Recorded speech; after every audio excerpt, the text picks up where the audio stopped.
Hello అండి, అందరికీ నమస్కారం. చాలామంది అన్న జెన్యున్గా ఇంట్లో నుంచి మొబైల్తో చేసుకునే చిన్న చిన్న వర్క్స్ ఏమైనా ఉంటే చెప్పండి అని అడుగుతున్నారు. వాళ్ళ కోసమే ఈ వీడియో. మనం తెలుగు పారాగ్రాఫ్ని చదివే వర్క్ ఇది. ఎగ్జాంపుల్ చూడండి. నిన్న సాయంత్రం మా ఊర్లో పెద్ద వర్షం పడింది. రోడ్లన్నీ నీళ్లతో నిండిపోయాయి. జనాలు బయటికి రావడానికి కూడా భయపడ్డారు. ఇలా మనం మన వాయిస్తో తెలుగు పారాగ్రాఫ్ చదివే వర్క్ ఇది. వాళ్ళు ఇచ్చిన పారాగ్రాఫ్ని మనం క్లియర్గా చదవాలి. అది వాళ్ళు రివ్యూ చేసిన తర్వాత కరెక్ట్గా ఉంటే రివార్డ్ ఇస్తారు. ఇది జాబ్ లాగా ఫిక్స్డ్ సాలరీ ఉండే పని కాదు. కానీ ఫ్రీ టైంలో తెలుగు పార్ట్ టైంగా ట్రై చేయడానికి చాలామంది యూజ్ చేస్తున్నారు.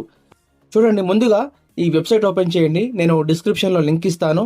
ఓపెన్ చేసిన వెంటనే మీకు లాంగ్వేజ్ సెలెక్ట్ చేయమంటుంది. అక్కడ మీకు తెలుగు, ఇంగ్లీష్ ఇంకా చాలా లాంగ్వేజెస్ కనిపిస్తాయి.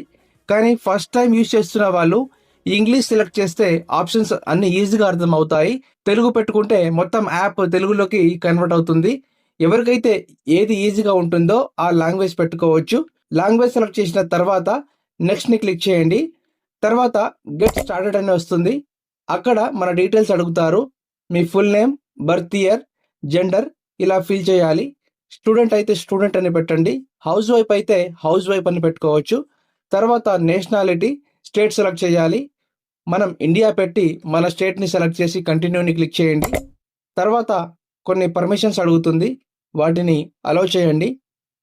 ముఖ్యంగా మైక్రోఫోన్ పర్మిషన్ తప్పకుండా ఇవ్వాలి. ఎందుకంటే ఇది వాయిస్తో చేసే పని కాబట్టి మైక్ అలౌ లేకపోతే పని చేయలేము. అన్నీ కంప్లీట్ చేసిన తర్వాత మీకు డాష్ బోర్డ్ ఓపెన్ అవుతుంది. అక్కడ చాలానే టాస్క్స్ కనిపిస్తాయి. Tamil voice collection, Hindi voice collection, Telugu voice collections, ఇలా డిఫరెంట్ లాంగ్వేజెస్ టాస్క్స్ అన్నీ కూడా మీకు అక్కడ అవైలబుల్గా కనిపిస్తాయి. మనకు తెలుగు వచ్చు కాబట్టి తెలుగు వాయిస్ టాస్క్ని ఓపెన్ చేద్దాం. మీకు వేరే లాంగ్వేజెస్ వస్తే మీరు అవి కూడా చేసుకోవచ్చు. ఓకే, టాస్క్స్ని క్లిక్ చేసిన తర్వాత వాళ్ళు కొన్ని ఇన్స్ట్రక్షన్స్ చూపిస్తారు. ముఖ్యంగా అందులో క్లియర్గా మాట్లాడాలి, న్యాచురల్ వాయిస్ ఉండాలి, మన నార్మల్ వాయిస్తోనే మాట్లాడాలి.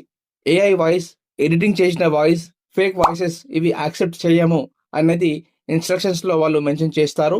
ఒకసారి రీడ్ చేయండి ఇన్స్ట్రక్షన్స్ కూడా. అక్కడ స్పీక్ క్లియర్లీ అండ్ న్యాచురల్లీ అని కూడా ఉంటుంది. అంటే తొందరపడకుండా నెమ్మదిగా చదవాలి. బ్యాక్గ్రౌండ్లో టీవీ సౌండ్, ఫ్యాన్ సౌండ్, బయట నాయిస్ ఎక్కువగా లేకుండా చూసుకోవాలి. తర్వాత స్టార్ట్ టాస్క్ లేదా స్టార్ట్ రికార్డింగ్ పైన క్లిక్ చేస్తే మనకు ఒక తెలుగు స్క్రిప్ట్ కనిపిస్తుంది. ఆ స్క్రిప్ట్ మనం చదవాలి.